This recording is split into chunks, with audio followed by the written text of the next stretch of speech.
Hello students, welcome to my application. तो students start करशो question number 2 અને આ જે ક્વેશ્ચન છે પરિવર્તનશીલ અંદાજપત્રનો જે માર્ચ 2023 માં જે ક્વેશ્ચન પેપર આવ્યું હતું તેનો તેનું સોલ્યુશન કરશું। છોકરાઓ બહુ જ સિમ્પલ ક્વેશ્ચન છે અને આ ક્વેશ્ચન ભલે પાછો સેમ ન આવે ને તો પણ છોકરાઓ એક વસ્તુ સમજો, આ ક્વેશ્ચનની અંદર તમને આ ચેપ્ટરના કોન્સેપ્ટ બહુ સારા શીખવા મળશે। ओके तो चलो स्टार्ट करशुं। तो स्टूडेंट्स तमने दाखलामां शुं आपेलुं छे कि जय लिमिटेडनी नीचेनी माहिती परथी तमारे 80% અને 100% उत्पादन शक्तिए परिवर्तनशील बजेट बनाववानुं छे। केटला टका? 80% અને 100%। तो छोकराओ तमारे सौथी पहला अहींया लखी लेवानुं छे कि 80% અને 100% परिवर्तनशील अंदाजपत्र बनावशुं। तमारी पासे माहिती होवी जोईए कि आपणे 80% के 100% केटला एकम बनावशुं। तो दाखलामां तमने अहींया जो आपेलुं छे कि 60% आपणे केटला एकम बनावीए छे? 9000। तो छोकराओ पहला तो तमे ए गणतरी कर लो कि 60% छे ने तमे केटला एकम बनावो छो? 9000 एकम।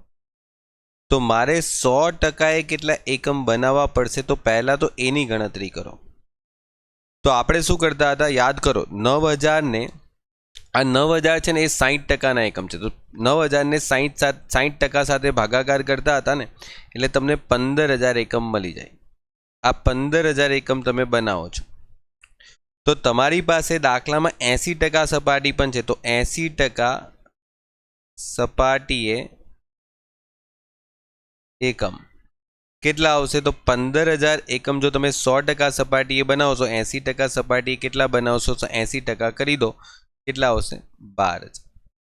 એટલે તમારી બંને ગણતરી થઈ ગઈ। જો તમારી પાસે 100% ની સપાટીએ પણ એકમ મળી ગયા અને તમને 80% સપાટીના પણ એકમ મળી ગયા। એટલે બંને એકમ તમારા થઈ ગયા। તો તમે અહીંયા મૂકી શકો છો કે 80% સપાટીએ 12000 એકમ અને 100% સપાટીએ 15000 એકમ। ડન। હવે છોકરાઓ તમારી પાસે જે માહિતી છે તે પ્રમાણે જો અહીંયા મજૂરી, માલ સામાન મજૂરી, પછી ખર્ચા છે, આ ચલિત ખર્ચા છે। જ્યાં પ્રત્યક્ષ વડ હશે ને ત્યાં બધું ચલિત જ હશે। હવે સ્થિર ખર્ચામાં તમારી પાસે અહીંયા 30 છે, ઓકે, કારખાનાના ખર્ચામાં। પછી વહીવટી ખર્ચામાં તમને જો અહીંયા સ્થિર આપેલા છે, પછી વેચાણ ખર્ચામાં ચલિત પણ આપેલા છે 85%। એટલે આ 20માં પાછા 85% કરો, એટલે 20ના 85% કરશો એટલે 17 રૂપિયા આવે અને બચ્યા તે समझो 20ના 85% तो 15%, 15% बच्या। तो आ 15% એટલે કેટલા બચ્યા? 3 રૂપિયા। તો ચલિત કેટલા છે? 85%। તો આ ચલિત થઈ ગયા। અને જ્યારે પણ તમે સ્થિર ખર્ચ ગણતરી કરો ને તો હંમેશા એના એકમ સાથે મલ્ટીપ્લાય કરી દેજો, કારણ કે આ જે માહિતી આપેલી છે ને તે 9000 એકમની માહિતી, 9000 એકમ મુજબ। એટલે દાખલામાં તમારી પાસે જે માહિતી છે તે 9000 એકમ મુજબ છે। તો સ્થિર ખર્ચા હંમેશા મલ્ટીપ્લાય કરી દો 9000 સાથે, એટલે 27000 રૂપિયાનો તમારા સ્થિર ખર્ચ થઈ ગયા। ડન। આ ગણતરી તમે અલગથી પણ બતાવી શકો, બરાબર। મેં તમને અહીંયા એટલા માટે બતાવું છું કે તમને ખ્યાલ આવે, ઓકે। બાકી તમે નીચે ગણતરીમાં અલગથી પણ સમજાવી શકો છો આ વસ્તુ। પછી વેચાણ વિતરણ ખર્ચામાં 90% ચલિત છે। એટલે આમાંથી છોકરાઓ 90% રકમ ચલિત છે। 90% કરો, 13ના 90% કરશો તો 11.7 આવશે। આ ચલિત થઈ ગયા। અને બચ્યા 10% છે ને એ કેટલા આવશે? 10%, એટલે 13ના 10% એટલે 1.3। અને આને 9000 સાથે મલ્ટીપ્લાય કરી દો, કારણ કે તમારી પાસે સ્થિર ખર્ચા જે થશે એ 9000 એકમ પ્રમાણે થશે અને સ્થિર ખર્ચ હંમેશા કુલ એકમ પ્રમાણે શું રહેશે? સ્થિર રહેશે, બરાબર। કુલ રકમ પ્રમાણે, સોરી, એકમ પ્રમાણે નહીં, કુલ રકમ પ્રમાણે। જે કુલ રકમ છે ને એ કુલ રકમ પ્રમાણે હંમેશા સ્થિર રહેશે। એટલે સ્થિર ખર્ચા તમારા ગમે તેટલા એકમ તમે બનાવો આટલા જ રહેવાના છે, ઓકે। અને આ ચલિત ખર્ચ એકમ પ્રમાણે તમે ગમે એટલા એકમ બનાવો, તમારો એક એકમનો ચલિત ખર્ચ 17 અને એક એકમનો ચલિત ખર્ચ અહીંયા 11.7 જ થશે। તો આ ચલિત અને સ્થિર ખર્ચનો કોન્સેપ્ટ મેં તમને સ્ટાર્ટિંગના જ લેક્ચરમાં સમજાવી દીધો છે। તે આખા ચેપ્ટરમાં તમે જોશો ને તો એ જ કોન્સેપ્ટ ચાલ્યા રાખશે। જ્યાં સુધી દાખલામાં કંઈ માહિતી અલગથી નહીં આપે ત્યાં સુધી તમારે કોઈ ચેન્જીસ નથી કરવાનો। બરાબર. હવે જો દાખલામાં તમે નીચે વાંચશો તો અહીંયા લખેલું છે કે માલ સામાનની જે કિંમત છે તે 80% સપાટીએ 2.5 અને 100% સપાટીએ તમારી 5% શું થાય છે? ઘટાડો થાય. તો બસ હવે આપણું કામ છે ને અહીંયાથી સ્ટાર્ટ થાય છે કે આપણી પાસે જે માલ સામાન છે એ અત્યારે કેટલો છે? તો અત્યારે માલ સામાન છે 80 રૂપિયા. 80 રૂપિયાનો માલ સામાન 2.5 થી અને 5%થી ઘટી જશે બંને સપાટીએ, 80% સપાટીએ પણ અને 100% સપાટીએ પણ. ઓકે, તો તમારી પાસે અહીંયા 80% સપાટીમાં 80 રૂપિયાનો માલ સામાન છે, 2.5% ઘટાડી દો અને 80 રૂપિયાના 5% ઘટાડી દો. દાખલામાં જેવું કીધેલું છે એવું કામ કરવાનું. 80 રૂપિયાનો માલ સામાન મળે છે માર્કેટમાંથી અને એને 2.5 અને 5% એમાં ઘટાડો કરી દો.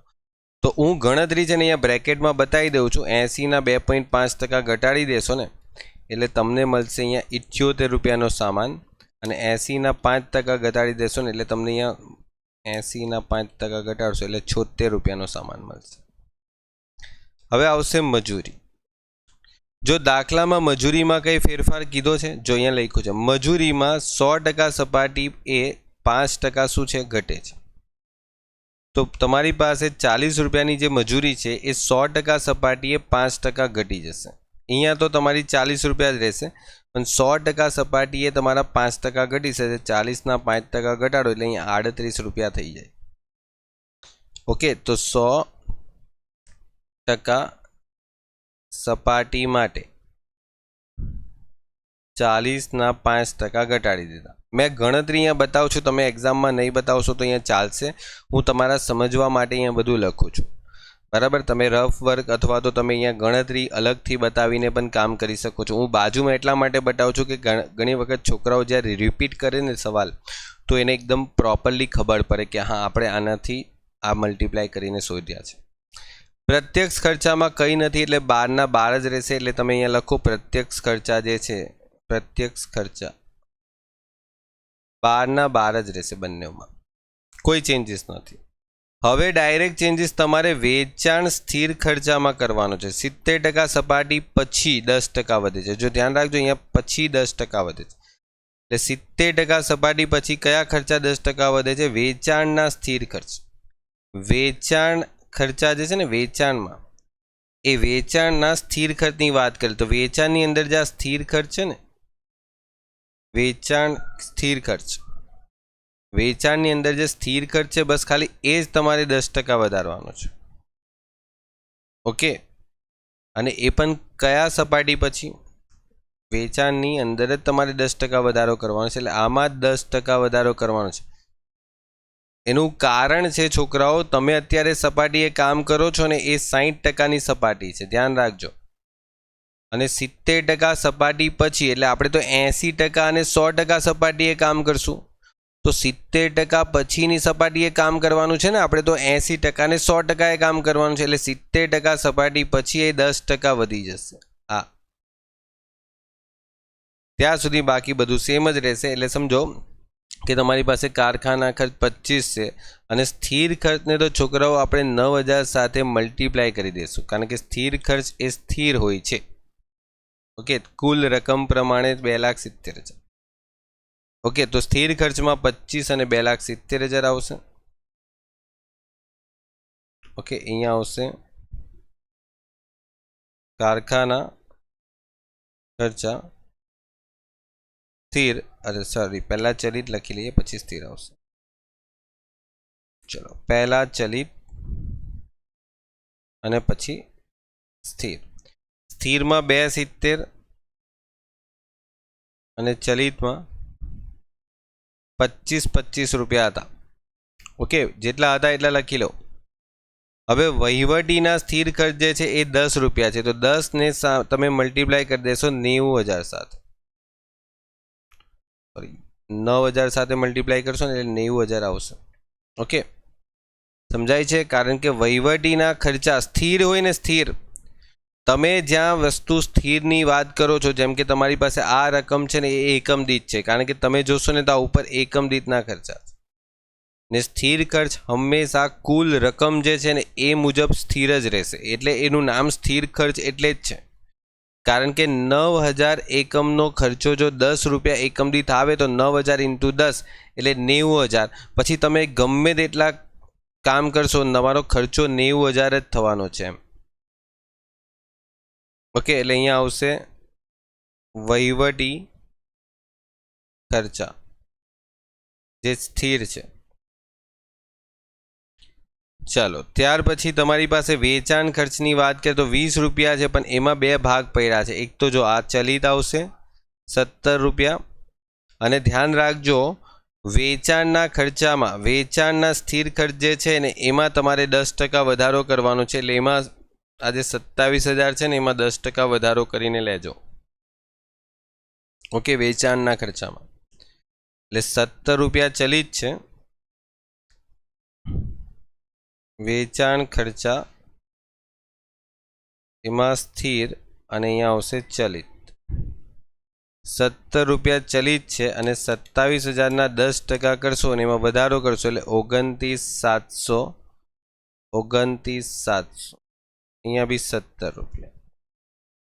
ઓકે, એક સેકન્ડ, એમાં 70% સપાટી પછી વધે છે ને, બરાબર છે. એટલે ચાલો, ત્યાર પછી આ 13 રૂપિયા જે છે એમાં તમારા પાછા બે ભાગ પડશે, 11.7 રૂપિયા અને આ તો 11700 ડાયરેક્ટ જ લખવા પડશે, કારણ કે એમાં તો કોઈ વધારો થતો જ નથી વિતરણ ખર્ચામાં. ઓકે, ચલો, વિતરણ ખર્ચ સ્થિર અને ચલિત 11.7. ઓકે, 11.7 અને બીજા આવે છે 11700.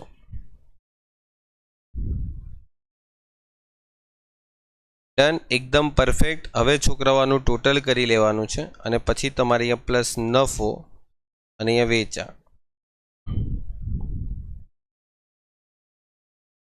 બોલો કેટલા આવશે? તો તમારી પાસે ઓલમોસ્ટ જે અહીંયા સંખ્યા છે એમાં તમને જો 80% સપાટીએ 2% અને 100% સપાટીએ 4%નો ઘટાડો થાય છે વેચાણ કિંમતમાં. તો આ વેચાણ કિંમત છે વસ્તુની 250, એમાં 2% અને 4%નો ઘટાડો કરી દો એટલે 250માં 2% અને 250માં 4%. 250ના 2% ઘટાડશો એટલે 245 થઈ જશે અને 250માં 4% ઘટાડશું ને એટલે તમારા 240 થઈ જશે. Done, complete. હવે છોકરાઓ તમે મલ્ટીપ્લાય કરશો તો શું આવશે તમે વિચારો કે તમારી પાસે ઉપર એકમ છે 12000, એને મલ્ટીપ્લાય કરશો 78 સાથે એટલે 9,36,000. 40 ને મલ્ટીપ્લાય કરશું 12000 સાથે તો 4,80,000. 12 ને 12 સાથે મલ્ટીપ્લાય કરશું એટલે 1,44,000. ઓકે, 25 ને મલ્ટીપ્લાય કરશું એટલે 3 લાખ થઈ જશે. ત્યાર પછી 17 ને મલ્ટીપ્લાય કરશું 12 સાથે એટલે 2,04,000 થઈ જશે. 11.7 સાથે મલ્ટીપ્લાય કરશું એટલે 1,40,400 થઈ જશે. ઓકે, હવે તમારે ખાલી ટોટલ કરવાનું છે. તો જો 9,36,000, 4,80,000, 1,44,000, 3,02,70,000, 90,000, 2,04,000, 29,700, 1,40,400 ને 11,700 કેટલા આવે છે? 26,058,00 અને 12,000 એકમને 245 સાથે મલ્ટીપ્લાય કરશું તો 29,40,000 અને પેલામાં 240 છે એના ઉપર 15,000 એકમ છે તો 15,000 એકમ સાથે મલ્ટીપ્લાય કરશું એટલે 36 લાખ આવશે. ઓકે, એટલે 29,40,000 માંથી 26,058,00 માઇનસ કરીએ તો 3,34,200 તમારો આન્સર આવશે નફાનો. ઓકે, અને એકમ તમારી પાસે છે છોકરાઓ તો એકમ સાથે તમે ભાગાકાર કરીને તમે બાકીના એકમ પણ શોધી શકો. જેમ કે 2,70,000 ની સામે તમે અહીંયા એકમ કેટલા લખશો એકમ દીઠ તો તમે 12,000 સાથે ભાગાકાર કરી દો, કેટલા આવશે અહીંયા 22.5. પછી આની સાથે ભાગાકાર કરો, 90,000 ને ભાગ્યા 12,000 કરો, કેટલા આવશે 7.5. પછી 29,700 ભાગ્યા 12,000 કરો તો 2.475 અને 11,700 સાથે ભાગાકાર કરો એટલે 0.975 થઈ ગયું. એટલે તમારી પાસે ફાઇનલી 217.15 આવશે અને અહીંયા તમે ડિફરન્સ લેશો ને એટલે તમારી પાસે 27.85 આવશે. ઓકે, આટલું બેઝિક તો તમને આવડતું જ હોવું જોઈએ, કારણ કે આટલા બધા દાખલા કરાવ્યા છે છોકરાઓ. મેં તમને લગભગ 15 પેપરના સોલ્યુશન કરાવ્યા છે આપણા પૂરા એના પર. ઓકે, અને જેટલા પેપરના સોલ્યુશન કરાવ્યા છે ને એટલા વ્યવસ્થિત કરી જશો ને તો પણ તમે આરામથી સારા માર્ક્સે પાસ થઈ જશો. ઓકે, ચલો આને મલ્ટીપ્લાય કરશો. લાસ્ટ યરે છોકરાઓ સારામાં સારા સ્ટુડન્ટ્સના માર્ક્સ હતા. જો કે લાસ્ટ યર કરતાં પણ મેં આ વર્ષે તો અમુક વિડીયો વધારી દીધા. તો વિચારો કે આ વર્ષે તો હજુ બીજા નવા કોન્સેપ્ટ અને નવા ટોપિકોને મેં એડ કર્યા છે. તો તમારો માર્ક્સ તો હજુ આ વર્ષે ગયા વર્ષના સ્ટુડન્ટ કરતાં પણ વધારે સારા આવવા જોઈએ. ઓકે, ગયા વર્ષે ગુજરાતી મીડિયમના જ એક સ્ટુડન્ટ આપણા ગોલ્ડ મેડલને લઈને આવેલો. ઓકે, 2022માં. ઓકે, તો છોકરાઓ એ સ્ટુડન્ટ્સ તો એ ટાઈમ પર આટલા બધા વિડીયો પણ નહીં બનાવેલા. આપણે તો 2024માં એક્ઝામ અપાવીએ છીએ તો ત્યારે તો મેં તમને કેટલું બધો કન્ટેન્ટ આપી દીધો છે. તો ઓલમોસ્ટ એ વર્ષ કરતાં તો સૌથી વધારે મેં તમને સ્ટડી કરાવી દીધી. તો હવે તો સારા માર્ક્સ આવવા જ જોઈએ. ચલો મલ્ટીપ્લાય કરો. 11,40,000, 5,70,000, 1,80, 3,75 બધાનું ટોટલ જ કરવાનું છે છોકરાઓ. હવે મલ્ટીપ્લાય કરીને આપણે શોધી ગયા, બરાબર બધું.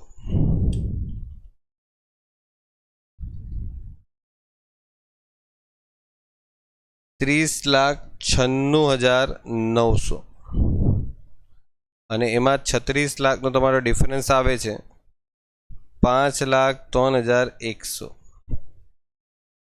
ચલો ડિવાઈડ કરશું ને તો 2,70,000 ભાગ્યા 15,000 એટલે આ 18 આવશે અહીંયા. પછી 90,000 ભાગ્યા 15,000 એટલે અહીંયા 6 આવશે. 29,700 ભાગ્યા 15,000 એટલે 1.98 થઈ જશે અને 11,700 ભાગ્યા 15,000 એટલે 0.78 આવી જશે. આ ભાગાકાર કરું છું, તમને ખબર છે ને યુનિટ્સના ઉપર યુનિટ્સ આપેલા છે, એકમ આપેલા છે, એકમ સાથે ભાગાકાર કરશે એટલે આ બધી ડિટેલ્સ તમને મળતી જ થઈ જશે. બરાબર, તમે બાજુમાં ભાગાકાર કરશો એટલે આવી જશે. ચલો એટલે અહીંયા આવશે 206.46 ને એકમ દીઠ તમારો આન્સર જો જોઈતો હોય તો 33.54. ડન. તો આ થઈ ગયો તમારો અહીંયા ક્વેશ્ચન ફિનિશ. એકદમ પરફેક્ટ ક્વેશ્ચન હતો, એકદમ ઇઝી ક્વેશ્ચન પણ હતો. ઓકે, જે રીતે તમને જેટલું કીધેલું છે ને બસ એટલું ધ્યાન રાખો. મેઇન કોન્સેપ્ટ શું છે ખબર છે આખા ચેપ્ટરમાં? ચલિત અને સ્થિર ખર્ચને તમને સમજતા આવડવું જોઈએ. ચલિત અને સ્થિર ખર્ચ તમને સમજતા આવડે ને તો જ તમે આ આખું ચેપ્ટર એકદમ વ્યવસ્થિત કરી શકો. બાકી આ ચેપ્ટરના તમે 40 દાખલા પણ કરો તો પણ જો તમારા કોન્સેપ્ટ જ ક્લિયર નહીં હશે તો તમે ખાલી દાખલા ગણતા થઈ જશો 40, બરાબર, અને 40 દાખલાને ગોખીને કામ કરશો. મેં તમને શું કીધું કે આપણે 2022માં તો આજે જેટલા વિડીયો છે એટલા પણ નહીં મૂકેલા હતા, લગભગ 70 કે 80 લેક્ચર હતા. આજે તો એના ડબલ થઈ ગયા. તો એ ટાઈમ પર આપણે જે કોન્સેપ્ટ જ ખાલી વ્યવસ્થિત કરાવી દેતા હતા. છોકરાઓને જે બેઝિક કોન્સેપ્ટ છે ને એ જ વ્યવસ્થિત કરાવતા હતા વિડીયોમાં, અને એના બેઝ પર છોકરાઓ બહુ સારામાં સારા માર્ક્સ લાવતા હતા. એના ડબલ ક્વેશ્ચન હવે મેં મુકાઈ દીધા છે, તો હવે તો એના કરતાં સારા માર્ક્સ આવવા જોઈએ. ઓલમોસ્ટ 70 વિડીયોમાં કોઈ છોકરાઓ ખાલી સમજીને ગોલ્ડ મેડલ લાવી શકતા હોય તો તમે તો હવે આરામથી આટલા બધા લેક્ચર ભણો છો તો સારામાં સારા માર્ક્સ લાવશો. ઓકે, ચલો ગુડ બાય સ્ટુડન્ટ્સ, મળીએ નેક્સ્ટ લેક્ચરમાં. Take care.